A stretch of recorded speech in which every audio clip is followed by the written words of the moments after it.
1384 ခုနှစ်ပြာသူလဆန်း13ရက်2022ခုနှစ်အင်္ဂါနေ့ကနှစ်တစ်ကူနှစ်ဥကာလဇန်နဝါရီ3ရက်အင်္ဂါနေ့၌အွန်လိုင်းမှာဟောကြားအပ်သောအခွင့်အရေးနှင့်အလုပ်ကိစ္စအကြောင်းတရားဒေသနာတော်အခွင့်အရေးနဲ့အလုပ်ကိစ္စတစ်ခုလုပ်ဖို့အတွက်အခွင့်အရေးဆိုတာရှိတယ်အခွင့်အရေးမရှိရင်အလုပ်ကိစ္စလုပ်လို့အလုပ်မဖြစ်ဘူးပေါ့နော်အဲ့တော့အခွင့်အရေးဆိုတာဓမ္မအရေးကြီးတယ်အခွင့်အရေးရှိတုန်းအလုပ်လုပ်မှအလုပ်ကိစ္စအောင်မြင်နိုင်တယ်တမန်အဖြစ်တော့အများကထင်နေကြတယ်ဘယ်ချိန်လုပ်လို့ဖြစ်တယ်လို့ထင်ဘယ်ကိစ္စပဲဖြစ်ဖြစ်ဘယ်ချိန်လုပ်လို့ဖြစ်တယ်လို့ထင်နေကြတယ်တကယ်အလုပ်ကိစ္စလို့ပြောရလောက်အောင်ကြည့်ကြတဲ့အလုပ်ကိစ္စမျိုးတွေကြတော့အခွင့်အရေးရှိမှသာလုပ်လို့ရတာဖြစ်တယ်အခွင့်အရေးမပေးဘူးဆိုလို့ရှိရင်ကိုလုပ်ချင်နိုင်လို့မရဘူးဆိုတာထင်ရှားတယ်ပေါ့အဲ့ဒါတတိထားကြတစ်ခုပေါ့ဒါကြောင့်မို့တတိပေးကြတယ်အခွင့်အရေးကိုလက်မလွတ်စေနဲ့အခွင့်ကောင်းဆိုတာခဏခဏမလာဘူးတခါတည်းမှအခွင့်ကောင်းဆိုတာကြုံတယ်လို့ပြောကြတယ်အဲ့ဒါပဲကိစ္စမှာမဆိုတေချာစဉ်းစားကြည့်ရင်အဲ့တိုင်းပဲဒါမို့အခွင့်အရေးနဲ့အလုပ်ကိစ္စတစ်ခုလုပ်ဖို့အခွင့်အရေးဟာမတမအရေးကြီးတယ်ကောင်းတဲ့အလုပ်ပဲဖြစ်ဖြစ်မကောင်းတဲ့အလုပ်ပဲဖြစ်ဖြစ်ကိုလုပ်တဲ့လုပ်ငန်းတစ်ခုအောင်မြင်ဖို့ရဟာခွင့်ရရှိတယ်ခွင့်ရရှိတော့လုပ်မှလုပ်ငန်းတစ်ခုအောင်မြင်တယ်ဆိုပါစို့ပညာသင်တယ်ဆိုပါစို့ပညာသင်တဲ့အခါမှာမျက်စိမှုံမှနားလေးမှအသက်အရွယ်ကြီးမှပညာသင်မယ်ဆိုရင်ဒီပညာသင်ရင်အလုပ်ဟာအောင်မြင်ဖို့သိမလွယ်တော့ခွင့်ရည်တွေကုန်သွားပြီလေစီးပွားရှာတယ်ဆိုတာလည်းပဲထို့တူပဲစီးပွားရှာလို့မရတဲ့အချိန်ခါမျိုးမှာစီးပွားရှာခြင်းမအောင်မြင်နိုင်ဘူးစီးပွားရှာဖို့အခွင့်ကောင်းတွေရှိနေတဲ့အချိန်ပဲစင်ပေါ်စီးပွားရှာရတာဖြစ်တယ်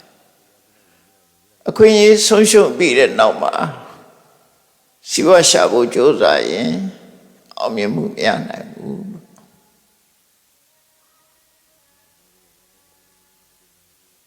တရားအထုတ်ထသိပဲနဲ့တချို့ကအသက်အရွယ်ကြီးမှတရားပဲလိုက်စားမယ်ဆိုတရားအထုတ်တာအသက်အရွယ်ကြီးမှအထုတ်မယ်ဆိုလို့ရှိရင်အောင်မြင်နိုင်တဲ့အခွင့်အရေးတွေအသက်အရွယ်ကြီးတဲ့ကမှဒါနေသွားပြီအောင်မြင်မှုခက်ခဲသွားပြီဒါကြောင့်မို့အချိန်ခါရှိတော့အရွယ်ကောင်းတော့လှုပ်တဲ့လှုပ်ထိုက်တာလှုပ်ရမယ်လို့ပညာရှိတွေသတိပေးတာပဲဖြစ်တယ်ဆိုပါစို့အသက်အရွယ်ကြီးတဲ့ပုဂ္ဂိုလ်ဟာကိုယ်ချေကိုယ်လက်ကိုမပိုင်တော့တဲ့အနေအထားမျိုးရောက်ပြီအင်အားကြီးပြက်လက်နေမှတရားထိုင်ခြင်းနဲ့တရားအထုတ်ခြင်းနဲ့ဆိုရင်မလွယ်ဘူးပေါ့နော်ခွေးဆုံးရှုံးသွားတယ်ပေါ့ငယ်တုန်းကကြိုးစားမယ်ဆိုရင်ညာရနိုင်တယ်အဲ့တော့ဒါနဲ့ပတ်သက်ပြီးတော့စဉ်းစားဉာဏ်ရှိတဲ့ပုဂ္ဂိုလ်တွေကတော့ငယ်တုန်းရွယ်တုန်းမှာစီးပွားရှာတယ်ငယ်တုန်းရွယ်တုန်းမှာပဲတရားရှာကြတယ် ကြီးသွားမှဆိုရင်အခွင့်အရေးမျိုးစုံဟာဆုံးရှုံးသွားတယ်အခွင့်အရေးဆိုတာမရတော့အခွင့်အရေးဆိုတာအခြေအနေတစ်ခုမပေးတာမပေးလို့ရှိရင်လည်းအဲ့ဒီခွင့်အရေးဟာပျက်စီးတာပဲအခြေအနေပေးတဲ့အချိန်လေးမှာကြိုးစားအထောက်ကြရတာဖြစ်တယ်မြတ်စွာဘုရားလက်ထက်တုန်းကတာဝတိမြို့ကပါဠဆိုတဲ့တထေသာစေရုံကျောင်းသွားပြီးတော့တရားနာတယ်တရားနာတဲ့အခါမှာ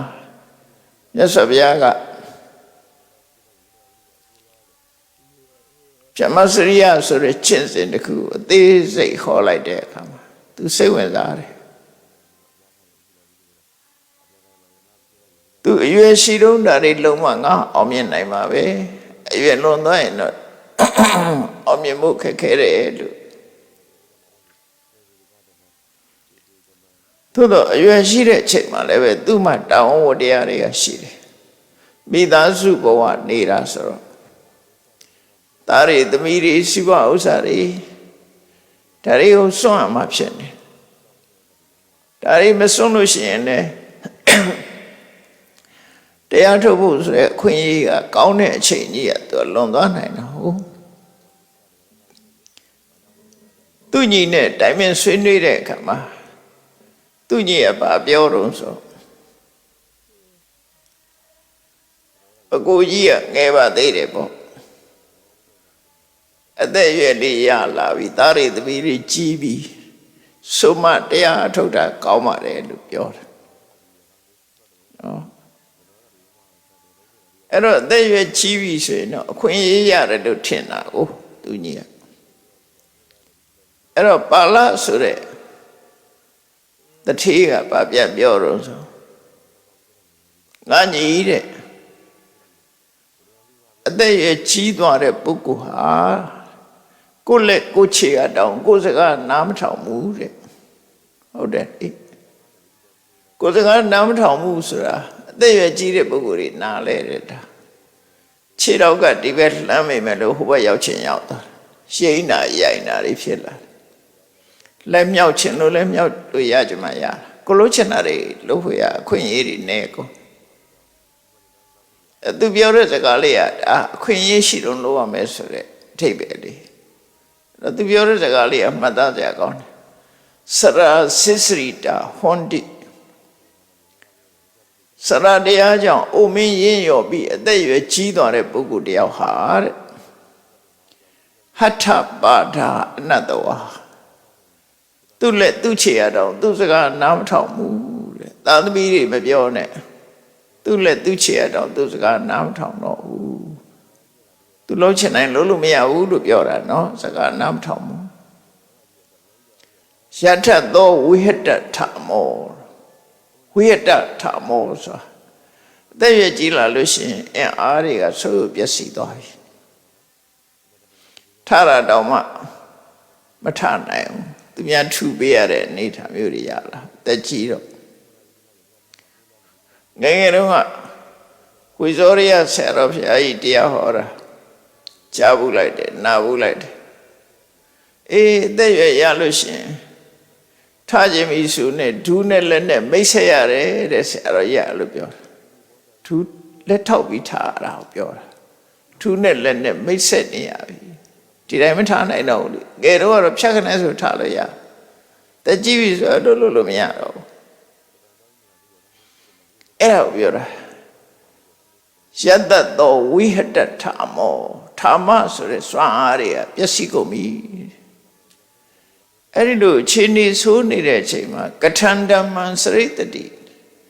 ဘယ်လိုနီးနဲ့မင်းတရားအထုတ်မှာတော့ကိုခြေကိုလက်ကတောင်းကိုစကားနားမထောင်ဘူးအဲ့ဒီမရှိတော့ဘူးဆိုမှဘယ်လိုလုပ်ပြီးတရားအထုတ်မှာလဲကြိုးစားမှရနိုင်တဲ့အရာတစ်ခုပါအခွင့်အရေးတွေဆုံးရှုံးနေပြီလို့ဒါသိတာမြင်လာတဲ့အခွင့်အရေးပဲဒါကအသက်ရွယ်ကြည်ပြီးတရားထုတ်လို့ကဖြစ်ကောင်းဖြစ်နိုင်သေးတယ်နော်ဖြစ်နိုင်သေးတယ်ဘယ်ဘမှအမထုတ်ပဲနဲ့ ဟိုတရားထုတ်မယ်ဆိုလို့ရှိရင်ရနိုင်သေးတယ်လို့ပြောရအောင်မဖြစ်နိုင်လောက်အောင်အခွင့်အရေးဆုံးရှုံးနေတာမျိုးတွေရှိသေးတယ်ကိုလုံးချင်တဲ့လုပ်ငန်းတစ်ခုလုပ်လို့မရလောက်အောင်အခွင့်အရေးဆုံးရှုံးသွားတယ်အဲ့ဒါနဲ့ပတ်သက်ပြီးတော့တရားထုတ်ဖို့ကောင်းတဲ့လုပ်တွေလုပ်ဖို့အခွင့်အရေးတွေကဘယ်ချိန်မှဆုံးရှုံးသွားတဲ့တုံးဆိုတဲ့အခါအိုမင်းတဲ့အခါမှလည်းဆုံးရှုံးသွားတယ်စီးပွားရှာဖို့အတွက်အသက်ရွယ်ကြီးလာပြီဆိုရင်လည်းဆုံးရှုံးတယ်နေမကောင်းထိုင်မသာဖြစ်နေမှလှုပ်ချင်လို့ရှိရင်လည်းဆုံးယုံသွားတယ်အခွင့်အရေးမရှိတော့နော်ခွင့်အရေးတွေဆုံးရှုံးတယ်တိုင်းပြည်ကပယုတ်ပရဲ့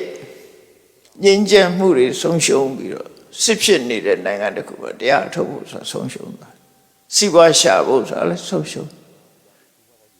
ပညာသင်ဖို့ဆိုတာလည်းဆုံးရှုံးတယ်ဒါမြတ်စွာဘုရားဟောတဲ့တရားတွေထဲမှာနောက်မိုးခေါင်ရေးရှားလို့အစာရေးစားရှားပါနေတဲ့ခေတ်ခါမျိုးဆိုလို့ရှိရင်လည်းတရားထုတ်ဖို့ရှင်ခဲရင်နေတရားထုတ်ဖို့ရအခွင့်မရှိတဲ့နေရာတွေဆိုပြီးတော့အတ္တမေယသုတ်တန်လို့ထင်တယ်အင်္ဂုတ္တမှာမြတ်စွာဘုရားဟောထားတာရှိတယ်ပေါ့နော်အခုဒီကနေ့ပြောချင်တာကတော့အခွင့်အရေးနဲ့အလုပ်ကိစ္စမှာမြတ်စွာဘုရားဟောထားတဲ့အခဏသုတ်တံဟိုရှိတော့က၈ယောက်နဲ့၁ယောက်ဆိုတဲ့တရားဟောဘူးတယ်အဲ၈ယောက်နဲ့၁ယောက်လို့နာမည်ပေးပြီးတော့ဟောထားတဲ့တရားနဲ့တူတူပဲလို့မှတ်တယ်လူ၈ယောက်ကအခွင့်အရေးဆုံးရှုံးနေတယ်၁ယောက်ပဲအခွင့်အရေးရှိတယ်အဲ့တော့၉ယောက်ထဲမှာ၁ယောက်ပဲအခွင့်အရေးကောင်းရတယ်ခွင့်အရေးကောင်းမရတဲ့လူတွေကများတယ်လို့သူဆိုလို့ဘာနဲ့ပတ်သက်တဲ့အခွင့်အရေးတုံးဆိုလို့ရှိရင်ကိုယ့်ဘဝမှာအကောင်းဆုံးအသိဉာဏ်ရဖို့ကြိုးစားအထောက်တာနဲ့ပတ်သက်လာလို့ရှိရင်အခွင့်အရေးကဘယ်လိုဟာလဲလုံးဝလုံးလို့မရအောင်ခွင့်ရေးဆုံးရှုံးနေတာတွေကဘယ်ဒုက္ခမျိုးတွေလဲဒါအထူးဆန်းမဟုတ်ဘူးအလုပ်ကိစ္စနဲ့အခွင့်အရေးဆိုတာဩဃတထဲမှာပါတဲ့ရပ်ပြစ်၈ပါးအဲ့ဒါကိုရှင်းပြောပါနော်ရပ်ပြစ်၈ပါးဆိုတာအရရဲ့အပြစ်၈မျိုးလို့အဲ့မှာဆိုထားတော့လေအခွင့်အရေးဆုံးရှုံးမှုဆိုလို့လေနော်အဲ့တော့ကိုယ့်အခွင့်အရေးမဆုံးရှုံးရအောင်ဒီတရားကိုနားထောင်ပြီးတဲ့အခါမှာငါတို့ဟာအခွင့်အရေးမဆုံးရှုံးအောင်ဘာလုပ်သင့်လဲဆိုတော့ကိုယ့်ကိုဆုံးဖြတ်တယ်အဲ့ဒါအတွက်မြတ်စွာဘုရားဟောထားတဲ့သုတ်တန်တစ်ခုရှိတယ်အခဏသုတ်တန်အခွင့်အရေးနဲ့အလုပ်ကိစ္စလူတွေကတော့ထင်ကြတယ်လောကမှာလူတွေကအခွင့်အရေးကောင်းတယ်မကောင်းဘူးဆိုတာသိပြီးတော့သိလို့ရှိကြဘူးအခွင့်အရေးကောင်းမှအလုပ်တစ်ခုကလုပ်လို့ရတယ်လို့ဆိုလို့တယ်မိုးခေါင်ရေရှားနေတဲ့အချိန်သက်ကန္တရာကြီးမှာနေရတဲ့လူတွေစိုက်ပျိုးရေးလုပ်ဖို့ဆိုတာခက်ခဲတယ်လေဥပမာစင်ကာပူလိုနိုင်ငံမျိုးစိုက်ပျိုးရေးခွင့်ရေးရှားပါနေတယ်မဖြစ်နိုင်တဲ့နေရာမျိုးဖြစ်တယ်စိုက်ပျိုးရေးနဲ့လုပ်ဖို့ခဲရင်နေပေါ့ခွင့်ရေးမရှိဘူးတစ်ဖက်ကြည့်လိုက်ရင်လည်းပင်လေကြီးရေကလည်းရေချိုးမရှိဘူးရေငန်းစိုက်ပျိုးရေးလုပ်ဖို့ဆိုတာမတမခဲရင်မြန်မာနိုင်ငံလိုနိုင်ငံမျိုးကြတော့စိုက်ပျိုးလို့ရတဲ့မြေတွေများစွာရှိတယ်ရှေးချိုးတွေကလည်းအမတမပေါ်တယ်တိုင်းပြည်ရဲ့ထိတ်ကနေပြီးတော့အလဲဘဟုမြေပုံကြီးရဲ့အလဲဘဟုတဲ့တဲ့ကနေပြီးတော့ဟိုးစားကနေပြီးတော့စီးဆင်းနေတဲ့အေယာဝတီမြစ်ကြီးရှိတယ်အေယာဝတီမြစ်ကြီးရဲ့ဖေကနေပြီးတော့အရန်စီးဆင်းလာတဲ့သံလာဝတီတို့ဒုဋ္ဌဝတီတို့ချင်းတွင်းတို့ဆိုတဲ့သံလာဝတီအဲ့ဒီမြစ်အရန်တွေလည်းရှိတယ်စိုက်ပျိုးရေးလုပ်ဖို့တော့အခွင့်အရေးအကောင်းဆုံးပဲ အဲ့ဒါခွင့်ရေးလို့ပြောတာနော်လှုပ်လို့ဖြစ်နိုင်တဲ့ခွင့်သို့တော့လှုပ်လာမလှုပ်ဘူးဆိုလို့ရှိရင်အဲ့ဒီခွင့်ရေးကဆုံးရှုံးသွားမှာပဲသိကြတယ်အဲ့ဒါလိုပဲတန်တရားကလွတ်ဖို့သို့မဟုတ်ကိုယ်ဘဝတိုးတက်မြင့်မာဖို့ကြိုးစားအထောက်မယ်ဆိုလို့ရှိရင်လေအမြဲတမ်းလုပ်လို့ရလားအမြဲတမ်းဒီခွင့်ရေးရနိုင်သလားဆိုမရနိုင်ဘူးအဲ့တော့အခွင့်ရေးတွေဟာ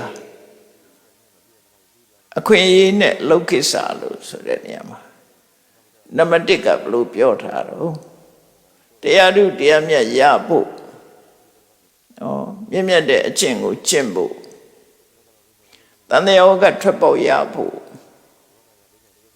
နိဗ္ဗာန်ကိုမျက်မှောက်ပြုဖို့ဆိုရယ်အခွင့်အရေးဟာအလုံးကိုနဲတယ်တခြားအခွင့်အရေးတွေတဲ့ပိုနဲတယ်လို့ဆိုလို့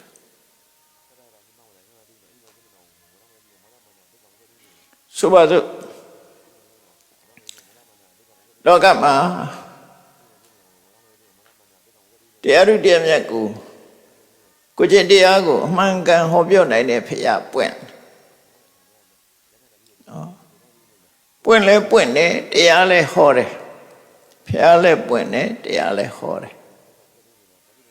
ဟောတဲ့တရားကလည်းတကယ့်ကိုငြိမ်းချမ်းမှုကိုပေးနိုင်တယ်နိဗ္ဗာန်ကိုရောက်စေနိုင်တယ်အဲ့ဒီလိုအခြေအနေမျိုးမှာဘယ်ပုဂ္ဂိုလ်ဟာခွင့်ရဆုံးရှုံးနေတယ်လေဖယားပွင့်တဲ့ခေတ်နဲ့ခေတ်ဆိုတာပေါ်နေတယ်ဖယားတရားဟောနေတာလည်းရှိနေတယ်ဆိုတော့မြန်မာပြည်မှာအခုချိန်ပြောမှဆိုရင်မြတ်စွာဘုရားသာသနာရှိနေသေးတော့ဖယားပွင့်တဲ့အချိန်လို့ပြောလို့ရတယ်ဖယားဟောတဲ့တရားတွေကိုကြားနာခွင့်သင်ယူခွင့်ရှိနေသည့်အတွက်ကြောင့်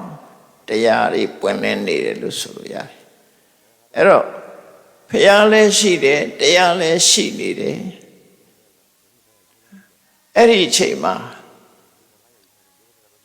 အခွင့်အရေးရနေတဲ့ပုဂ္ဂိုလ်တွေရှိကြတယ်အဲ့ဒီမဲ့အခွင့်အရေးဆုံးရှုံးသွားတဲ့ပုဂ္ဂိုလ်တွေလည်းအများကြီးရှိတယ်ဒါအခွင့်အရေးတစ်ခုပဲဘုရားလည်းပွင့်နေတယ်တရားလည်းဟောနေတယ်ဒါအခွင့်အရေးတစ်ခု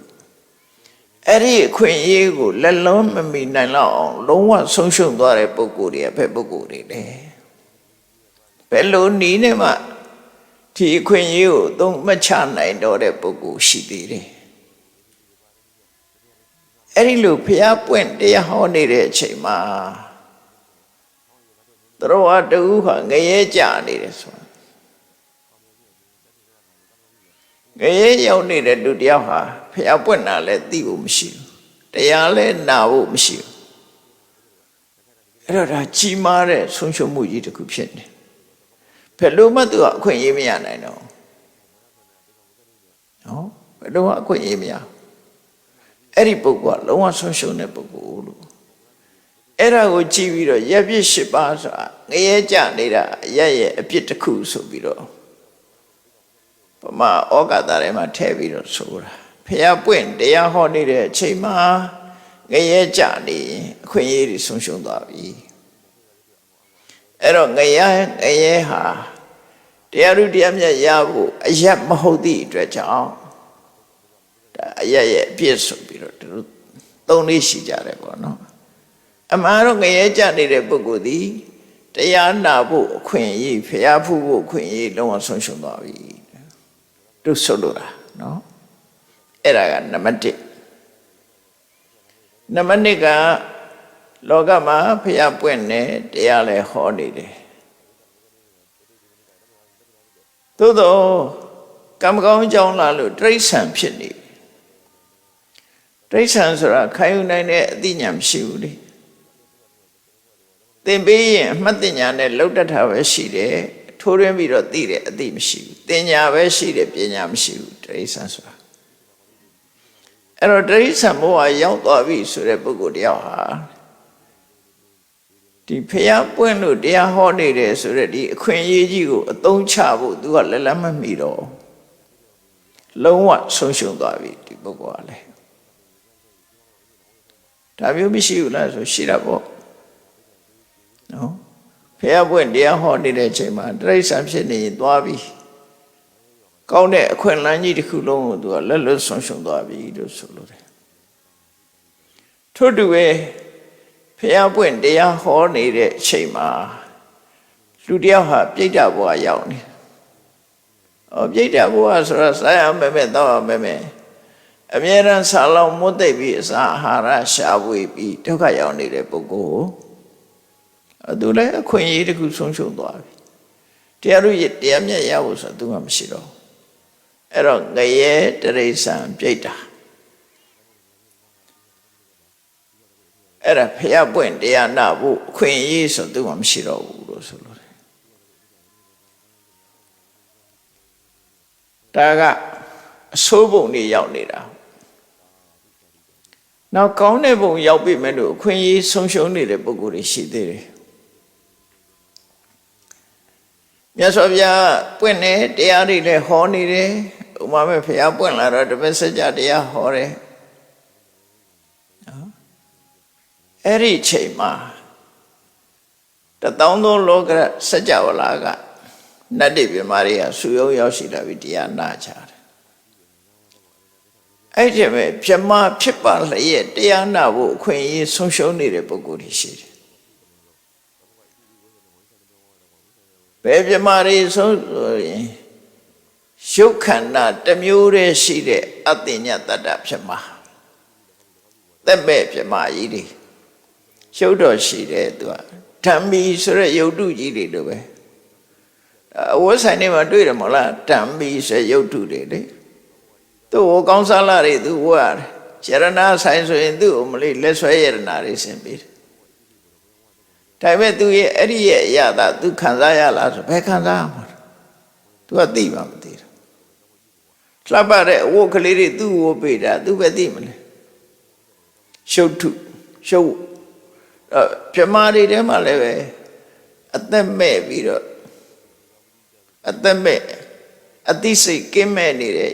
ရုပ်ခန္ဓာတစ်မျိုးတည်းသာရှိတယ်အတ္တညတပြမဆိုရှိသူရဲ့လွယ်မှားတဲ့အယူဝါဒကြောင့်အဲ့ဒီဘဝရောက်တာဘယ်လိုလွယ်မှားတော့ဆိုရင်သူကစားကျင်တာလဲဒီစိတ်လှုပ်ချင်တာလဲဒီစိတ်မရှိရင်ကောင်းတယ်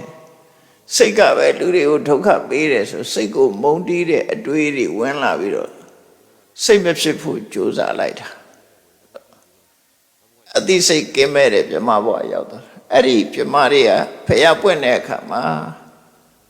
သူတို့တရားနာခွင့်ဆုံးရှုံးသွားကြတယ်နောက်တစ်ခုကတော့တရားနာဖို့ဖျားနဲ့တွေ့ဖို့ဆိုတာမျက်စိနဲ့နားရှိရမှာအဲ့ဒီမဲ့အရူပပြမလို့ခေါ်တဲ့ပြမကြီးတွေကတတန်းရှည်တော်လည်းပဲသူတို့မှာကြားနိုင်တဲ့နာမပါဘူးသူတို့ကြတော့ရုပ်ခန္ဓာမဲ့နေတဲ့နန္တရားတက်တက်မြတ်တာဖြစ်နေတဲ့ပြမလို့ခေါ်တယ်ဖះလောင်းနဲ့ပထမဆုံးတရားဖះလောင်းတော့ထွက်လာတဲ့အခါမှာပထမဆုံးတွေ့တဲ့အာလာရကာလမဆိုတဲ့ယသိကြီးဥဒကရမဗုဒ္ဓဆိုတဲ့ယသိသူတို့ဟာအဲ့ဒီရုပ်ခန္ဓာမဲ့တဲ့ပြမဘုံတွေကိုရောက်နေကြပြီ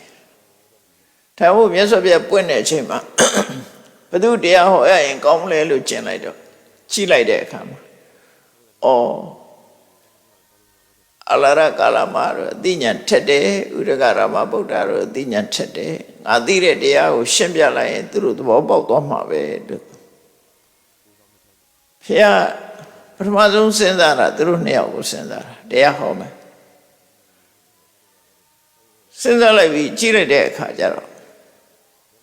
သူတို့နှစ်ယောက်တော့မရှိကြတော့အလာရကာလမှာဖះမပွင့်ခင်9ရက်လောက်ကနေဆုံးသွားပြီဥဒကရမဗုဒ္ဓကမနေ့ကပဲဆုံးသွားတယ်ဆိုလုံးဝလွတ်သွားပြီသူတို့ဆုံးသွားပြီဘယ်ရောက်သွားတော့ဆိုတော့အခုရုပ်ခန္ဓာကင်းမဲ့တဲ့နားမပါတဲ့ကြားနိုင်စွာမရှိတဲ့နန္တရားတက်တက်ရှိတဲ့အရူပပြမမျိုးဖြစ်သွားတယ်ပြီးတော့တက်တန်းကလည်းမတမရှိကြတယ်ဒါမို့လို့တက်တန်းရှိတဲ့ပြမမျိုးဖြစ်နေတာပုဂ္ဂိုလ်တွေဟာလည်းပဲနောက်ထပ်ဖះပွင့်အောင်ရေမတိယဖះလည်းသူတို့ဖူးခွင့်မရှိတော့မမိတော့ နော်သူတို့ကအသက်ရှင်နေသေးတာလွတ်သွားတယ်ပရက္ခဝါကဖရာတွေလွတ်ကုန်တာကိုနောက်ကဝါလည်းမိမမိမသူတို့ခွာနဲ့တွေ့ချင်အဲ့တော့သူတို့ဟာတားဆုံးရှုံးသွားတယ်တန်တရားတွေကထွက်ဖို့လမ်းကြောင်းသူတို့ရှာမတွေ့တော့ဖရာနဲ့တွေ့ဖို့ဆိုတာညခက်သွားတယ်အဲ့ဒါပြောတာအခွင့်အရေးဆိုသူလည်းလွတ်ဆုံးရှုံးသွားတယ်ဘယ်လိုနည်းနဲ့မှပြန်မရနိုင်တဲ့ပုဂ္ဂိုလ်တွေမရနိုင်တဲ့ပုဂ္ဂိုလ်တွေဆုံးရှုံးနေတာမဟုတ်ဘူးအဲ့တော့တတန်းရှိတဲ့ရှုခန္ဓာမဲ့တဲ့ဖြစ်မှာတတန်းရှိပြီးတော့အသိစိတ်ကင်းမဲ့တဲ့ဖြစ်မှာအဲ့ဒီပြမမျိုးဖြစ်နေတဲ့ပုဂ္ဂိုလ်ဟာတရားကြားနာရဖို့ဆိုတဲ့အခွင့်အရေးမှသူကလုံးဝမရှိတော့ဘူးလို့ဆိုလို့တယ်ဒါကြောင့်မို့အဲ့ဒါကိုလည်းရက်ပြစ်၈ပါးထဲမှာတစ်ပါးအနေနဲ့ထည့်ထားတယ်ငရဲတရိစ္ဆာန်ပြိတ္တာတတန်းရှိကြတဲ့ရုပ်မဲ့နာမဲ့ဖြစ်မှာ၄ခုအလုံးနော်၄ခုနောက်တစ်ခုကတော့လောကမှာဘုရားတော်ပွင့်ပါရဲ့တရားလည်းဟောနေတယ်ဒါပေမဲ့ဒီပုဂ္ဂိုလ်ကလူဘုံတော့ရောက်တယ်လူဘဝတော့ဖြစ်တယ်ဒါပေမဲ့အလွန်ဝေးလံတိခေါင်လူမရောက်သူမရောက်တောတောင်နေချားနေတယ်ခုပြောတဲ့အဘောရိချီနီစာ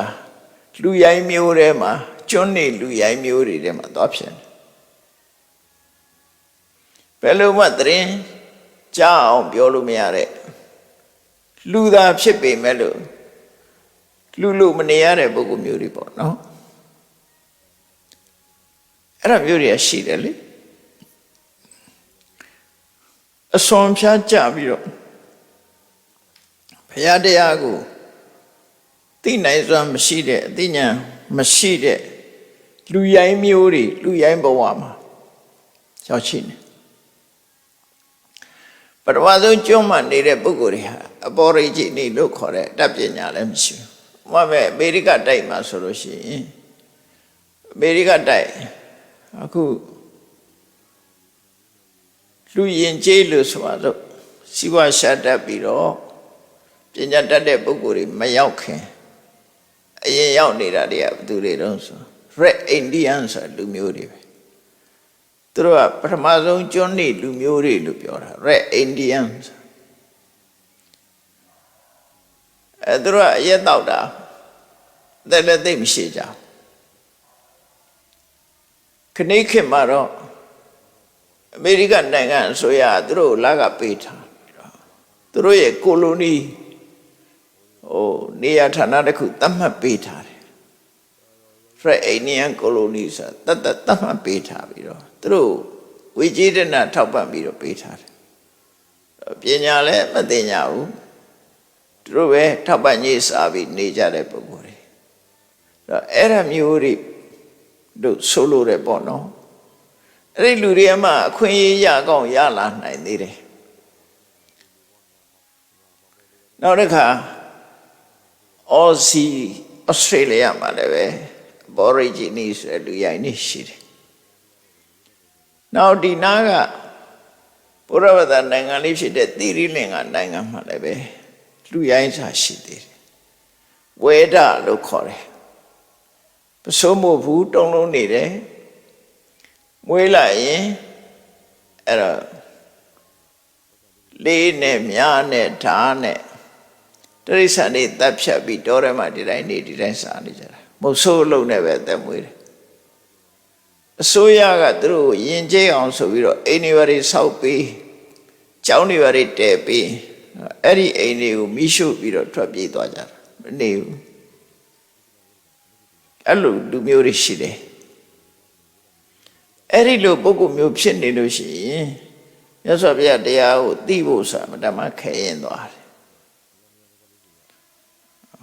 အဲ့ဒါကြောင့်ဒါလည်းအခွင့်အရေးတစ်ခုတရားသိဖို့အခွင့်အရေးတစ်ခုကဆုံးရှုံးနေတာသွားတယ်လို့သူတို့ဆိုလို့တယ်နောက်ဆုံးရှုံးမှုတစ်ခုကတော့ဘာတော့ဆိုလို့ရှိရင်မြတ်စွာဘုရားလည်းတရားဟောတယ် သို့တော့ဘုရားပွင့်တဲ့နေရာမစ္စည်းမဒေသမှာလည်းလူဖြစ်တယ်သို့တော့လည်းသူကအယူဝါဒလွယ်မှားနေတဲ့ပုဂ္ဂိုလ်ဘုရားတရားကိုမယုံကြည်တဲ့ပုဂ္ဂိုလ်အယူဝါဒလွယ်မှားနေတဲ့ပုဂ္ဂိုလ်မျိုးဖြစ်နေမိစ္ဆာဒိဋ္ဌိပေါ့မယုံကြည်တဲ့ပုဂ္ဂိုလ်အဲ့ဒီဘာသာတရားနဲ့ယုံကြည်မှုမရှိစိတ်ဆန္ဒမရှိတဲ့ပုဂ္ဂိုလ်တွေကလည်းပဲတရားဥဒေတရားမြတ်ရဖို့အခွင့်အရေးဆုံးရှုံးသွားတယ်လို့သူတို့ဆိုလို့တယ်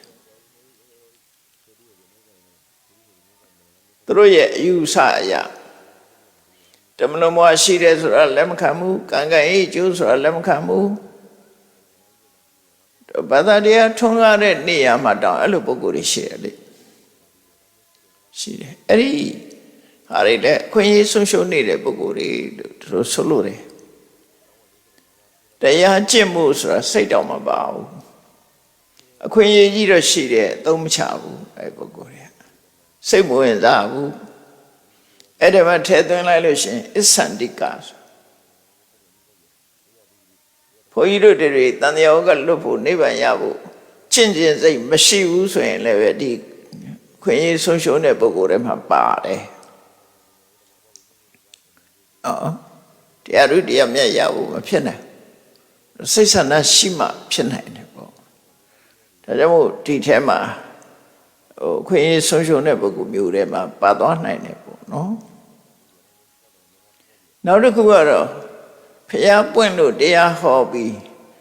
ဖျားနဲ့အနိကဆုံးဒေသမှာလူဖြစ်ပါတော့လဲပဲသူဟာ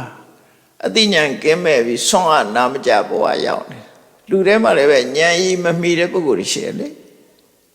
နော်လူတော့ဖြစ်ပါရဲ့အော်တီဇမ်တို့ဘာတို့ဒါမျိုးတွေဖြစ်နေဆွမ်းအားနာမကြဖြစ်နေအဲ့ဒီပုဂ္ဂိုလ်ဟာလည်းပဲဆုံးရှုံးခြင်းတစ်ခုပဲကောင်းတဲ့စကားလားမကောင်းတဲ့စကားလားစကားရဲ့အထိပ္ပယ်တောင်မှပဲသိနိုင်စွာမရှိဘူးအဲ့လိုသိနိုင်စွာမရှိအောင်ထုံထိုင်းတဲ့ပုဂ္ဂိုလ်မျိုးဖြစ်နေတယ်ဆိုရင်လေဖះပွင့်တာတရားဟောတာသူ့အတွက်ဘာမှသုံးမကြဘူးဥပမာဘာနဲ့တူလို့ဆိုမျက်စိကန်းနေတဲ့ပုဂ္ဂိုလ်တယောက်ဟာအလင်းရောက်ဟာအဖို့မှမတန်မျက်စိရှိတဲ့ပုဂ္ဂိုလ်သာအလင်းရောက်ကတန်မိုးရှိတာလေသူ့ဖို့ကတော့လျှက်စစ်မီလာလာမလာလာဘာမှမထူမမြင်ရဘူးဟောမျက်စိနှလုံးကွဲနေတဲ့ပုဂ္ဂိုလ်ကမီလာခြင်းမလာခြင်းသူ့မှာဘာမှအကျိုးရှိမှာမဟုတ်အလင်းရောက်တဲ့သူကဘာမှသုံးချနိုင်မှာမဟုတ်ဘူးလေအဲ့ဒါမျိုးဖြစ်နေဒါလည်းဆုံးရှုံးမှုတစ်ခုပဲလို့ဆိုလို့တယ်နောက်တစ်ခုကတော့ဒီလူကတော့ဘဝမှာလူရင်ကြီးအတိုင်းဝိုင်းထဲမှာလူဖြစ်တယ်လူရင်ကြီးအတိုင်းဝိုင်းထဲမှာလူဖြစ်တယ်အသိဉာဏ်တွေထက်မြက်တယ်အိုင်ကျူမြင့်တယ်ဤကျူမြင့်တယ်လူထဲမှာထက်ထက်မြက်မြက်ရှိတယ်အဲ့လိုရှိတော့လည်းပဲဖះမပွင့်ဘူးတရားလည်းမဟောဘူးဆိုရင်သူဘယ်လိုလုပ်ပြီးတော့နိဗ္ဗာန်အကြောင်းတရားကိုလုပ်လို့ရမှာမသိဘူးလက်လှမ်းမမီတော့အဲ့ဒီပုဂ္ဂိုလ်လည်းဆုံးရှုံးမှုပဲလို့သူတို့ဆိုလို့တယ်သူကြတော့အရရဲ့အပြစ်မဟုတ်သူကအခွင့်အရေးရှိရတဲ့နဲ့အခွင့်အရေးမရခေါ်မဲ့သူမရှိဘူးတရားမထွန်းကားဘူး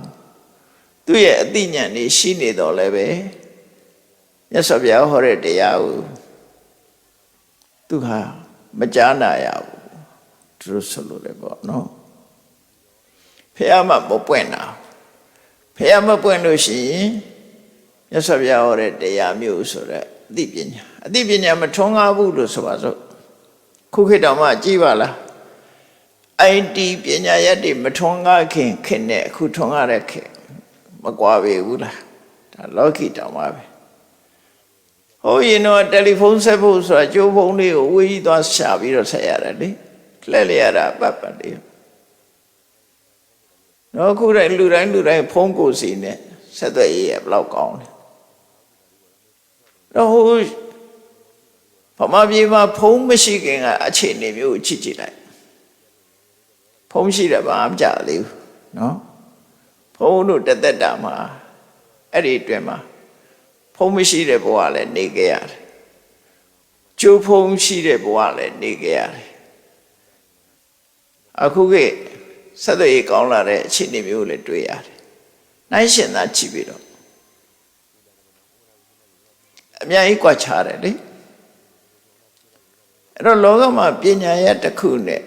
အသုံးဆောင်ပစ္စည်းတွေဆိုတာတစ်ခေတ်နဲ့တစ်ခေတ်တူမှမတူတာကွဲပြားခြားနာတာအဲ့တော့ IT နည်းပညာတွေမထွန်းကားခင်ခေတ်ကပုံစံမျိုးဟာဒါစိတ်ကူးရင်ပဲဖြစ်တော့မှာငယ်ငယ်တော့ကြားဘူးတယ်ဖုံးပြောတာတယောက်မျက်နှာကြည့်ပြီးပြောလို့ရတယ်လို့ကြားဘူးယုံကြားဘူးတာအဲ့ဒါပေါ်နေပြီဗမာပြည်မရောက်သေးဘူး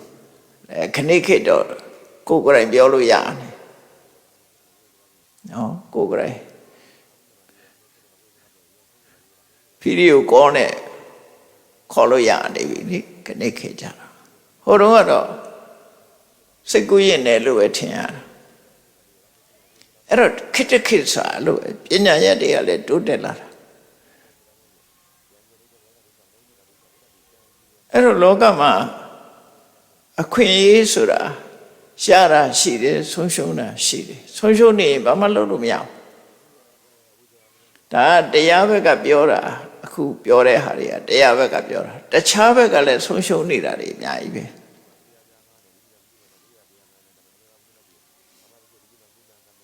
ဆုံးရှုံးမှုတွေအများအားရှိတယ်ပေါ့နော်အဲ့တော့လိုက်ကြည့်လိုက်မယ်ဆိုရင်ဖျားပွင့်နေတဲ့အချိန်မှာဆုံးရှုံးတဲ့လူက9ယောက်ရှိတယ်ဖျားပွင့်နေတဲ့အချိန်မှာငရဲကြနေတာ1ငရဲကြနေတယ်2တရိษံဖြစ်နေတယ်3ပြိတ္တာဖြစ်နေတယ်4တတန်းရှိတဲ့သက်မဲ့ယုံမဲ့ပြမဖြစ်နေတယ်5တော့အောင်ချုံကြလူသူမရောက်တဲ့အထိတမှာလူရိုက်မျိုးဖြစ်နေတယ်6မိစ္ဆာဒိဋ္ဌိအတွေးခေါ်တွေဝင်နေတယ်ခွန်အသိဉာဏ်ကင်းမဲ့သူဖြစ်နေတယ်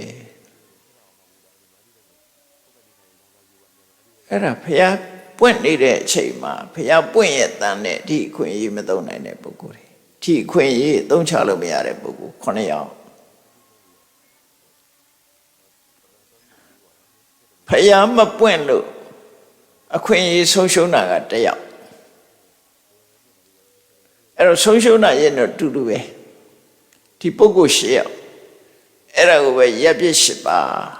ရှမ်းသမျိုး5ပါးဝိပတ္တိတရား4ပါးဆိုပြီးတော့ဆုတောင်းနေကြဩကာသထဲမှာထဲဆုတောင်းတာအဲ့တော့ခွင့်ရည်တစ်ခုရှားဖို့ဆိုတာမတမခဲနေတာပေါ့နော်အခွင့်အရေးနဲ့အလုပ်ကိစ္စအဝင်ခွင့်ချဖြစ်ပါမှ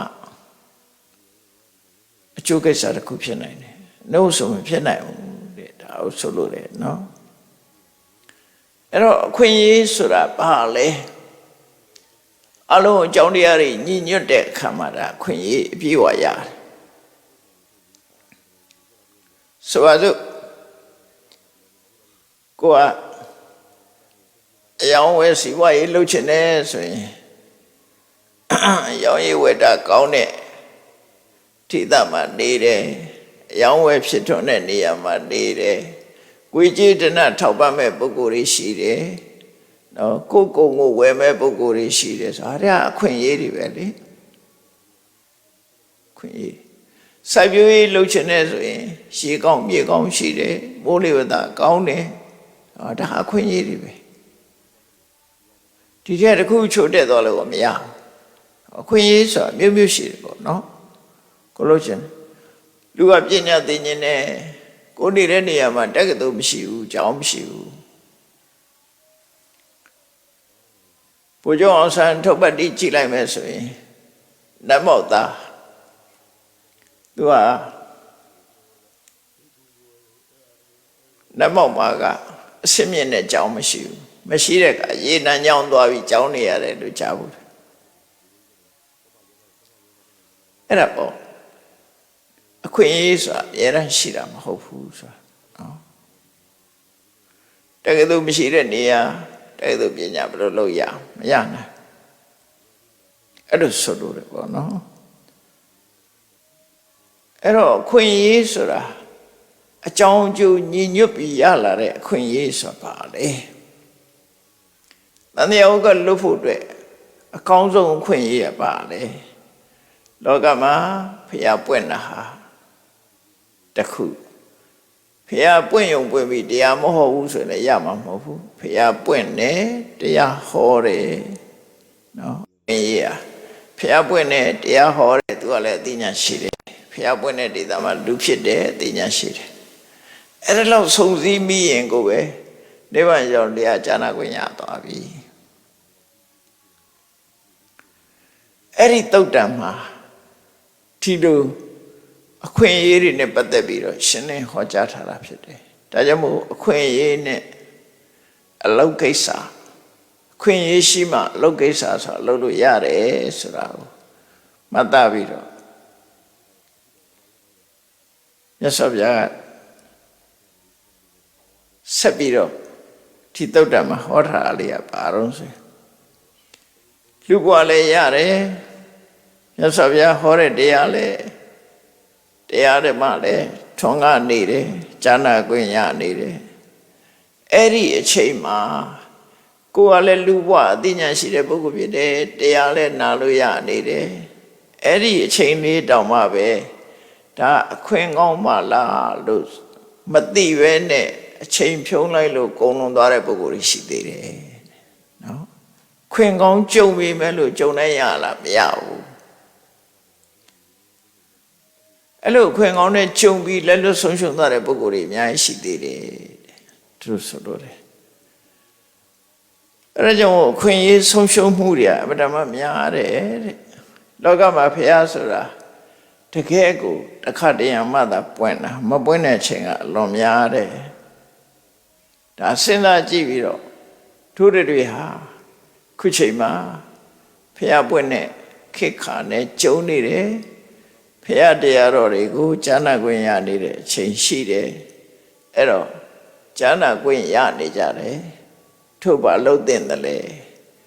ဒီတရားထဲမှာလာတဲ့အတိုင်းဒီကျင့်စဉ်တွေကိုတို့တွေကျင့်တဲ့ကြည်ကြံကြုတ်ကိုအထုတ်တဲ့တယ်လို့ပဲဆုံးဖြတ်ရမှာဖြစ်တယ်အဲ့ဒါမလုပ်ရင်လည်းရပြီးသားအခွင့်အရေးဆုံးတော့အောင်မှာပဲနော်ဆုံးတော့အောင်မှာပဲဒါကြောင့်ကိုအားပေးမဲ့ဆိုလို့ရှိရင်တော့အဲ့ဒါကြောင့်ကိုသတိထားမှာတော့တရားဓမ္မသိဖို့အတွက်အခွင့်အလမ်းကိုမဆုံးရှုံးစေဖို့လိုအပ်တယ်အခွင့်ဆိုတာဟာထာဝရရှိနေမှာမဟုတ်ဘူးကျော်လွန်သွားနိုင်သေးတယ်အခွင့်အလမ်းကုန်သွားပြီးတော့မှဒုက္ခရောက်ပြီဆိုတဲ့အချိန်မှာလူတွေကစိုးရိမ်တော့ကြတွေဖြစ်ကြတယ်များသောအားဖြင့်လူဘဝမှာဝိကျေတနာလည်းပြည့်စုံတယ်အသိဉာဏ်လည်းရှိတယ်သို့တော့ပြောသလိုနေပြီးတော့မကောင်းမှုဒုစရိုက်တွေနဲ့အချိန်ကုန်ပြီးလူဘဝမှာလူဘဝကသိဆုံးသွားလို့ငရဲရောက်ပြီဆိုတဲ့အခါမှာလူတွေကပြန်ပြီးတော့တန်းတကြတယ်ငါတို့အချိန်လေးလကားကုန်ခဲ့တယ်ပတ်စံတွေလည်းရှိတယ်တို့ဟာကုသိုလ်ကောင်းမှုမလုပ်ခဲ့ဘူးခုတို့ဒုက္ခတွေရောက်နေပြီတို့အဲ့အချိန်မှာတောကပြန်ဖြစ်တာရာဇဂျူမျိုးကဆေးတဲ့အတော်ကြီး၄ယောက်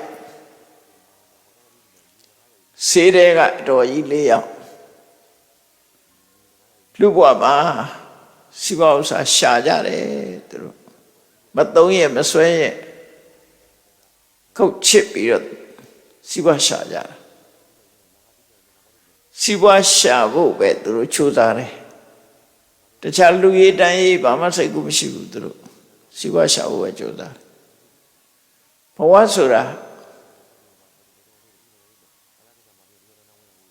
ထာဝရနေရတဲ့နေရာမဟုတ်ဘူးလေ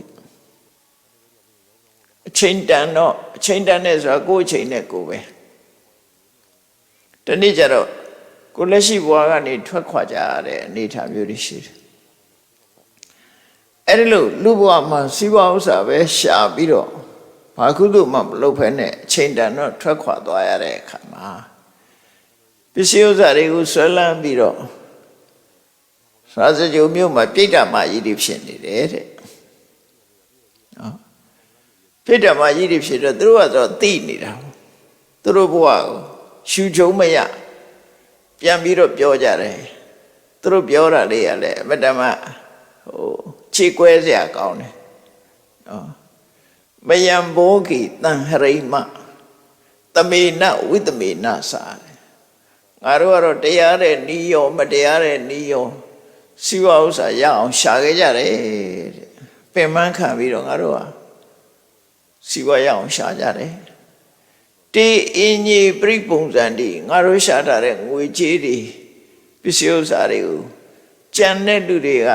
အသုံးချပြီးတော့ပျော်ပျော်ပါပါနေကြတယ်ငါတို့ကြတော့ဒုက္ခပဲဒီဘဝမှာငါတို့ကတော့ဒုက္ခခံနေရတယ်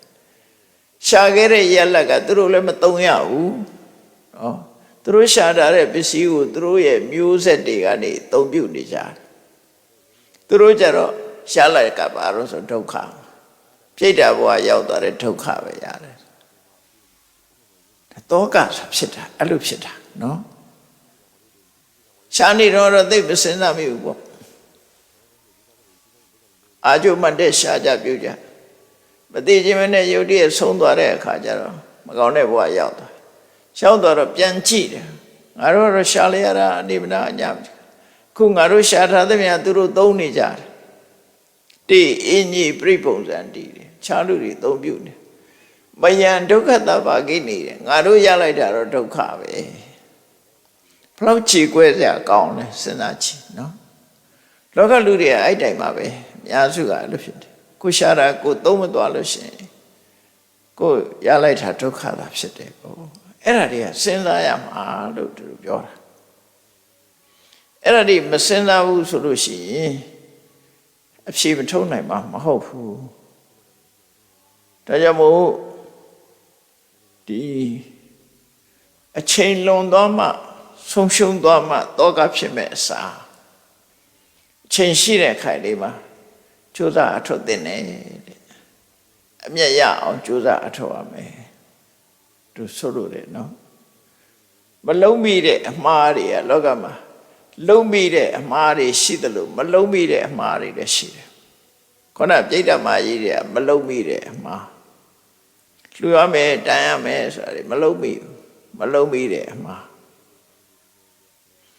အဲ့ဒီအမှားကိုခံနေကြရတယ်လို့ဆိုလို့တယ်အဲ့ဒါဘာကြောင့်လို့ဆိုအဝိဇ္ဇာနိဟုတော်ပေါ်တော်တယ်အမှန်မသိခြင်းကကိုယ်ကိုလာပြီးတော့ပိတ်ဆို့ထားတယ်အဝိဇ္ဇာဆိုတဲ့မောဟကပိတ်ဆို့ထားသည့်အတွက်ကြောင့်အမှန်မသိတော့ဘူးသူဘယ်ဟာလှုပ်တဲ့နဲ့ဘယ်ဟာမလှုပ်တဲ့ဘူးဆိုတာမမြင်ဘူးမျက်စိပိတ်ခံထားတယ်အဲ့ဒါကြောင့်ဝိညာဉ်နာခြင်းဆိုတဲ့တန်တရားထဲမှာကြုံကြပြီးတော့ဆင်းရဲဒုက္ခနဲ့ကြုံတွေ့နေရတယ်တဲ့ဒါကြောင့်မို့တတိပေးလိုက်တဲ့အခါတော့ဘာလို့ဆိုရင်သန္တနာတော်ရှိနေတဲ့အခိုက်လူဝရလာတဲ့ပုဂ္ဂိုလ်တွေဟာမြတ်စွာဘုရားကဘာလို့လို့အလုံးတဲ့နယ်လို့ဆုံးမဩဝါဒပေးထားတာကိုဘုရားရဲ့စကားအတိုင်းဆုံးမစကားအတိုင်းလိုက်နာပြီးတော့ကျင့်တဲ့နဲ့ကျင့်ရမှာဖြစ်တယ်အဲ့ဒီလိုကျင့်ပြီးတော့မြတ်စွာဘုရားဟောကြားတဲ့ဆုံးမတဲ့အတိုင်းကိုချင်းတရားကောင်းမအောင်ကျင့်ကြံကြိုးကိုအထောက်ကြမယ်ဆိုလို့ရှိရင်သူတို့ရလိုက်တဲ့ခဏလေးကအမှန်တမ်းတန်ဖိုးရှိတဲ့ခဏဖြစ်သွားတယ်အကျိုးအမြတ်တွေအများကြီးရသွားတယ်ဥပမာဆိုပါတော့ကိုရှာဝေထားတဲ့ပစ္စည်းတွေကအကောင်းဆုံးရလက်ကိုတန်ဖိုးရှိတာကိုရအောင်ယူချင်ရင်ဌာနကောင်းမှုလုပ်တယ်။ဘာလို့ဌာနကောင်းမှုကသာကိုယ့်အတွက်ဒီကုသိုလ်စေတနာအသာကိုယ့်အတွက်မှာအကျိုးပေးမှာကိုဒီပစ္စည်းဥစ္စာဆိုတာတည့်သွားလို့မရဘူးလေ။နောက်ဘဝကိုယူသွားလို့မှမရတာ။ကိုယ်ခန္ဓာကိုယ်ကြီးတော့ယူသွားလို့မရဘူး။အဲ့တော့ကိုရရှိပိုင်ဆိုင်ထားတဲ့ဟာကိုဒါနကောင်းမှုလုပ်ရမယ်ဒါနကောင်းမှုဆိုတာအလူကြီးပေးတာ ဒီလိုကြီးလည်းမထင်နဲ့ကိုနဲ့ပတ်ဝန်းကျင်မှာကို့အမေကိုကြွေးတယ်ကို့အဖေကိုကြွေးတယ်ကို့မိသားစုကောင်းမွန်ထားတယ်ကြွေးတယ်မွေဒါဌာနကောင်းမှုတွေပဲလေအိနိနာချင်းတွေကြွေးတယ်မိတ်ဆွေသင်္ကားတွေကြွေးတယ်ဒါလည်းဌာနကောင်းမှုတွေပဲဘာပဲလှူဒန်းကြွေးမွေးဟိုလိုအလှကြီးလုံးမှဌာနကောင်းမှုမဟုတ်ဘူးလုပ်လို့ရတယ်နောက်ဆုံးဝင်မြတ်စွာဘုရားဟောထားတာကိုစားတဲ့ဓမင်းညာဟင်းညာလေးတောင်တိရစ္ဆာန်လေးတွေစားကြပါစေဆိုတဲ့ intention ရည်ရွယ်ချက်နဲ့ဓမင်းညာဟင်းညာလေးတွေကိုစွန့်ပြစ်ရင်တောင်မှပဲအဲ့ဒီကုသိုလ်ရဲ့အကျိုးကကိုယ်စီရောက်တယ်လို့ပြောထားတာဗျာဒါနောက်ဆုံးနော်အညံ့ဆုံးလို့ပြောတာအဲ့ဒါတော့ကိုယ်စီရောက်လာမယ်လို့ပြောတာအဲ့တော့မိတ်ဆွေတွေကိုကော်ဖီလေးတစ်ခွက်တိုက်တာလို့ထမင်းလေးတနက်ကျွေးတာဒါတွေလည်းဒါနတွေပဲအကုန်လုံးကအဲ့ဒီတော့အရက်တော့မတိုက်နဲ့ပေါ့အရက်တိုက်တာသူ့ကိုဖြက်စီရရောက်သွားတယ်နော်မဟုတ်တဲ့ဘက်ကိုအားပေးတဲ့ဒါနမျိုးတော့မလုပ်ကောင်းဘူးကုသိုလ်လို့ထင်ရပေမဲ့လို့တစ်ဖက်သားအကျိုးပျက်စီးသွားတဲ့ဟာမျိုးကြရင်တော့ဒါနလို့မခေါ်ဘူးသူကနော်သူ့အတွက်အကျိုးရှိစီ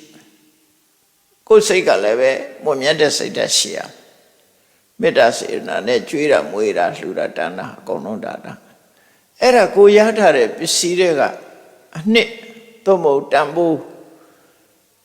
ပစ္စည်းဥစ္စာတွေကတန်ဖိုးကိုရယူခြင်းလို့ရှိရင်ဒါနကောင်းမှုလို့ကိုခန္ဓာကိုယ်ခြေလက်အင်္ဂါတွေကတန်ဖိုးကိုရခြင်းဘာလို့အောင်ကိုယ်ရကြည့်တဲ့ပုဂ္ဂိုလ်ခါရောပြုနော်ကိုယ်ကြည့်တဲ့ပုဂ္ဂိုလ်တွေကိုခါရောပြုတယ်ယူသေးတယ်လေးစားတယ်လက်ဟုတ်ချီတယ်ရှ िख ိုးတယ်အဲ့ဒါဝိယဝိစာတွေလှုပ်ပေးတယ်ဟိုဖိုးကြီးမေကြီးတွေလမ်းမလျှောက်နိုင်တွဲပြီးတော့ပို့ပေးတယ်ပုဂ္ဂိုလ်မရွေးဝိယဝိစာလှုပ်ပေးတယ်အဲ့ဒါတွေကကိုယ်ခန္ဓာကိုယ်အရင်ပြုပြီးတော့ရလိုက်တဲ့ကုသိုလ်ပဲနောက်တစ်ခါကိုယ်ခန္ဓာကိုယ်အရင်ပြုပြီးတော့လုပ်တာကိုချင်းသီလထိမ့်သိမ်းဆောင်ရှောက်တယ်ဥပုသ်တရင်ဆောင်ရှောက်တယ်ဥပုသ်သီလဥပုသ်ဆောင်တယ်ဒါတွေဟာကိုယ်ခန္ဓာကိုယ်အရင်နှီးပြုပြီးတော့ရတဲ့တန်ဖိုးတွေပဲဖြစ်တယ်အသက်ရှင်နေတဲ့ဘဝမှာရနိုင်တဲ့တန်ဖိုးကတော့လောကကြီးဟာဘယ်ရမှမမြဲဘူးအလုံးဟာတခဏသာဖြစ်တယ်ထာဝရဆိုတာမရှိဘူးလို့တစ်ချိန်ကျရင်လောကကြီးဟာအလုံးထွက်ခွာသွားမယ်ဆိုတဲ့ဒီအသိစိတ်တက်လေဝိပဿနာတရားပွားများအထောက်တာကတော့အသက်ရှင်နေတာရဲ့တန်ဖိုးလို့ပြောတာအသက်ရှင်နေတဲ့အချိန်မှာတန်ဖိုးရအောင်ယူဖို့ရတော့မမြဲဘူးဆိုတာကိုသိဖို့လိုတယ်ဘာလို့လဲဆိုအသက်မရှိတော့ဘူးဆိုရင်ဒီတန်ဖိုးမရနိုင်ဘူးတော့ဘူးလေဒါကြောင့်အသက်ထင်ရှားရှိနေတော့တန်ဖိုးကိုရအောင်ယူပါလို့ဒီလိုပြောတာနော်ဒါကြောင့်အခုလိုခွင့်ရေးကောင်းရရှိနေတဲ့အချိန်မှာမြတ်စွာဘုရားရဲ့အဆုံးအမတိုင်းလိုက်နာကျင့်သုံးကြရမယ်တဲ့ဟောထားတဲ့အတိုင်းလိုက်နာကျင့်သုံးပြီးကိုယ့်ရဲ့ကိလေသာတွေမပယ်ရသေးတဲ့အနုတ္တယဆိုမပယ်ရသေးတဲ့ကိလေသာကိုပြောတာနော်သို့တော့အနုတ္တယ9ပါးဆိုတသက်ဟောတာကိလေသာအလုံးကိုအနုတ္တယလို့တော့မပြောဘူးဒါကတော့မြတ်စွာဘုရားရဲ့ရှိရချက်နဲ့ဟောတာမို့ဆိုလိုတာကမပယ်ရသေးတာမှန်သမျှမပယ်ရသေးတဲ့ခိရိတာကိုအနုတ္တယလို့ခေါ်တာအနုရူပံကာရဏလဘိတဝဥပ္ပစ္စတိသိနေရတဲ့အကြောင်းတစ်ခုဖြစ်ပေါ်လာမဲ့ဆိုရင်သူကဖြစ်ပေါ်လာတတ်တယ်အကြောင်းပေါင်းတစ်ခုပေါင်းလိုက်လို့ရှိရင်ဖြစ်လာနိုင်တဲ့အနေအထား possibility potentiality လို့ပြောတာအနုတ္တယဆိုတာအကောင်ထဲဖြစ်နေတာမဟုတ်ဘူးသို့တော့နောက်ထပ်အကြောင်းတစ်ခုပေါင်းလိုက်ရင်ဖြစ်လာတာဖြစ်လာနိုင်ခြေရှိတာကိုနှုတ်တဲ့ဥပမာပဲအခုပြောတဲ့စကားနဲ့ပြန် positive ပေါ့ positive က activate မဖြစ်သေးဘူးလေ positive ရှိနေတာပဲ ကိရိတာ positive ဖြစ်နေသို့တော့ဒါဖြစ်ပေါ်လာဖို့လှုပ်ရှားထကြွလာဖို့နောက်ထပ်အကြောင်းတစ်ခုထည့်လိုက်ရင်လှုပ်ရှားထကြတယ် gas မီးချစ်ဖူးလေးကိုနောက်တဲ့အခါဖိပြီးတော့ချက်လိုက်တာနဲ့မီးတောက်ကလေးကဖြစ်လာတယ်သို့တော့အဲ့ဒီမီးတောက်ကလေးက gas မီးချစ်ထဲမှာရှိနေလာတာဆိုမရှိဘူးအဲ့ဒါမျိုးကိုအနုတ္တယလို့ခေါ်တာအနုတ္တယစင်စမဲ့ပြန်ကိန်းနေတာအဲ့ဒါကြောင့်မပယ်ရသေးတဲ့ကိလေသာလို့ဒီလိုပြောတာနော်ကိုယ်ရင်ထဲမှာရှိနေမပယ်ရသေးတဲ့ကိလေသာသည်အကြောင်းတစ်စုံတစ်ခုရှိလာလို့ရှိရင်ပေါ်လာမှာပဲသူက positive ဖြစ်နေတာကိုအဲ့လိုဆိုလို့လေနော်အနုတ္တယအဲ့ဒီအနုတ္တယပါမကြံရအောင်ဖယ်ရှားပြစ်လိုက်ရမယ်လို့ဆိုလို့လေဖယ်ရှားပြစ်နိုင်အောင်ကြိုးစားအထောက်ရမယ်အဲ့လိုဖယ်ရှားပြစ်လိုက်တယ်ဆိုရင်တန်တရားရဲ့တစ်ဖက်ကံဒါတော့တင်စားပြောတာပါဟိုဘက်ကံဆိုတာပါရင်ကတဟိုဘက်ကံရောက်တယ်ဆိုတင်စားပြောတာဒီဘက်ကံကအန္တရာယ်တွေများတယ်ဟိုဘက်ကံကျတော့ဒီအန္တရာယ်တွေမရှိဘူးဆိုနိဗ္ဗာန်ကိုဟိုဘက်ကံတန်တရားကဒီဘက်ကံဒါတော့ပေါ့အောင်တင်စားပြောတဲ့အရာသာဖြစ်တယ်ရှင်းရှင်းပြောမယ်ဆိုရင်ခန္ဓာရှိနေရင်တန်တရားခန္ဓာတွေဆက်ဆက်ဖြစ်နေတာတန်တရားခန္ဓာမဖြစ်တာကနိဗ္ဗာန်ပဲဒါဖြင့်ခန္ဓာမဖြစ်တာခန္ဓာဖြစ်တာကဘာကြောင့်ဖြစ်တာတော့ဆိုရင်ကိရိတာနဲ့ကံကြောင့်ဖြစ်တာအဲ့တော့ခန္ဓာမဖြစ်ချင်လို့ရှိရင်ကိရိတာနဲ့ကံပဲဖယ်ရှားမှာဖြစ်တယ်ကိရိတာတွေကိုဖယ်ရှားလိုက်ရင်ကံတွေအကျုံးပေးတော့ကြံမပေးရင်ခန္ဓာဆိုတာမရတော့အဲကြောင့်တရားကျင့်နေဆိုကိရိတာဖယ်ရှားဖို့ကျင့်ရတာပဲဖြစ်တယ်ကိရိတာကိုဖယ်လိုက်ခြင်းအပြင်ကံတရားတွေကအကျိုးမပေးတော့ဘူးခန္ဓာသည်လုံးဝမဖြစ်တော့ဘူးဆိုရင်ဒါနိဗ္ဗာန်ပဲတို့ဆိုလို့တယ်ပေါ့နော်အဲဒါကြောင့်မို့နေရာဌာနနဲ့ပြောတဲ့အခါကျတန်တရားကဒီဘက်ကံနိဗ္ဗာန်ဆိုတာဟိုဘက်ကံလို့ဒါတင်စားပြီးတော့ပြောတဲ့စကားလို့တို့မှခန္ဓာရှိနေတာတန်တရားခန္ဓာမရှိတော့တာနိဗ္ဗာန်အဲ့လိုလည်းပြောလို့ရတယ်ဥပ္ပါဒောဒုက္ခံအနုပ္ပါဒောဒုက္ခဥပ္ပါဒောခန္ဓာ၅ပါးဖြစ်ပေါ်နေခြင်းဟာဒုက္ခဒုက္ခပဲဘာလို့ဆိုဖြစ်လာလို့ရှိရင်အိုရမယ်နာရမယ်သိရမယ်အနုပ္ပါဒောခန္ဓာမဖြစ်တာကဒုက္ခချမ်းသာမဖြစ်မှပဲချမ်းသာမှာဖြစ်ရင်တော့အိုခြင်းနာခြင်းသိကြမလို့ဘူးဒီလိုဆိုလိုတာပေါ့နော်အဲကြောင့်မဖြစ်အောင်ကဘာလုပ်အောင်လဲဘာကြောင့်ဖြစ်တာတုံးဆိုတာကိုကြည့်ပြီးဖြစ်နိုင်တဲ့အကြောင်းတရားတွေကိုရှင်းပြတာဘာနဲ့ရှင်းတာတော့မက်ကအကျင့်ကိုကျင့်ပြီးတော့မက်ရှိပါအကျင့်ကိုကျင့်ပြီးတော့ရှင်းပြတာတဲ့ဘာနဲ့ရှင်းတာတော့ဆိုအသိဉာဏ်နဲ့ရှင်းပြတာအဓိကကတော့အသိဉာဏ်နဲ့ရှင်းလိုက်တာဟိုလိုရှင်းတာမဟုတ်အသိဉာဏ်နဲ့ရှင်းလိုက်တာအဲဒါကြောင့်မို့မဉဏ်ပေါ်လာရင်ဒါတွေအကုန်လုံးရှင်းပြီးသားဖြစ်သွားတယ်လို့အဲ့တော့မြတ်စွာဘုရားကဒီအခွင့်အရေးနဲ့အလုပ်ကိစ္စဆိုတာဒီသုတ်တန်ကိုကြည့်မယ်ဆိုလို့ရှိရင်အမြဲတမ်းမှနိဗ္ဗာန်ရဲ့အကြောင်းအခွင့်အရေးတစ်ခုရရှိဖို့ဆိုတာအမြဲတမ်းခက်တဲ့အကြောင်းအခွင့်အရေးရရှိနေတဲ့အတိုင်းအလုပ်ဟာလုပ်လို့ရတယ်ဆိုတဲ့အကြောင်းသိရှိနားလည်အောင်မြတ်စွာဘုရားဒီသုတ်တန်ကိုရှင်းနေဟောကြားတာဖြစ်ပါတယ်တရားချစ်ခင်သူတော်စင်ပြိဿပေါင်းတို့မြတ်ဗုဒ္ဓရဲ့ဆုံးမသုတ်တန်တရားများဟာအကြောင်းနဲ့အကျိုးကိုင်းကြီးအောင်ဆုံးမဟောကြားထားတာဖြစ်လို့မိမိတို့ကိုယ်ပိုင်ဉာဏ်နဲ့စဉ်းစားဆင်ခြင်ပြီးဘာလို့တဲ့နဲ့ဘာမလုပ်တဲ့မှုဆိုတာကိုယ်ပိုင်ဉာဏ်နဲ့စဉ်းကျင်စဉ်းစားပြီးဆုံးဖြတ်ပြီးကျင့်ကြံကြုတ်ကိုအထောက်ကြမှာဖြစ်တယ်လို့မတ္တနာယူပြီးကြိုးစားအထောက်နိုင်ကြပါစေကုန်သတည်း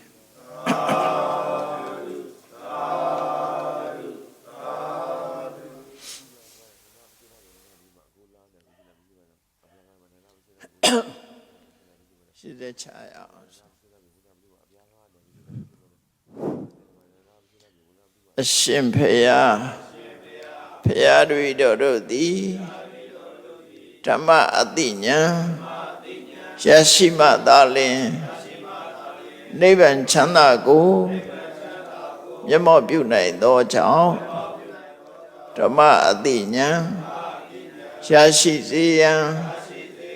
ရှိတန်ကြလျက်ဓမ္မသဘင်ဆင်ကျင်းပါပြုလုပ်ကြ၍အပဒဒါနဓမ္မဒါနတရားလှူတော်ကိုပေးလူကြပါကုန်၏တရားတော်မြတ်ကိုရိုသေလေးမြတ်စွာမမတ်သားသာအာယုန်ထားလျက်နာကြားကြပါကုန်၏တရားတော်မြတ်ကိုတတ္တဗဝုထုအစုစုတို့ဖြင့်ပူဇော်ကြပါကုန်၏ယနေ့ယခုအထုတ်ပြုလုပ်ကြရသောဤကောင်းမှုဤကုသိုလ်စုစုသည်နိဗ္ဗာန်ချမ်းသာ၏အကြောင်းထောက်ပံ့ဖြစ်ပါစေတည်းဤကောင်းမှု၏အဖို့ဘာကကိုအမိအဖအဖို့အဖွာဆွေမျိုးညတိတို့အားကုသိုလ်အမြတ်ဝေငှပါကုန်၏